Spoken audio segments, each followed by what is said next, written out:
Kwa nini unatetea shida wewe? Umaskini ni baya, naichukia kwa sababu ndio mother spirit hizi zingine zote. Mahali imekaa miaka mingi itaproduce mekora.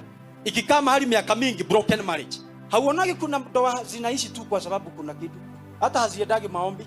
Sunday wanaenda Uhuru Park kuota juu atu miguu wametoa viatu.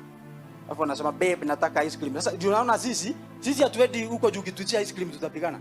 Sisi tuko huku tukisema na kutembea. Na kwa Uhuru. Sasa tuko hapa tukisema navuta baraka. Yule havuti baraka, anafanya miguu hivi kwa maji na jioni atakula bila kuvuta baraka. Wadugu na wadada, mimi nimetumikia Mungu nikiwa na fea. Na si same, I like this other better. Umaskini imefanya mpaka karama nyingi zisitoke. Maana Gideon ni mighty man of valor according to heaven. But the guy is not manifesting. Why? We are poor in Manasseh. And he has a point. Poverty can make you feel so useless. Inakufanya usikie mpaka kusema mbele ya watu kuogea, lazima uombe ruhusa. Takuimbia wimbo, musisikize maneno. Okay, tusikize nini? Oh sorry.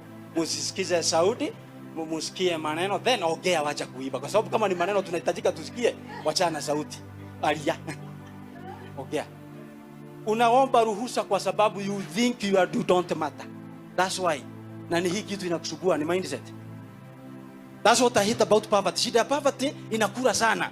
Haiondoi tu vitu, inaondolea mtu mpaka dignity. Inakunyang'anya worth, inakunyang'anya value. Inakuacha tu mkebe ya kuwa anything that people want to tell you. No, we must refuse it. And we must tell our children it ought not to be so.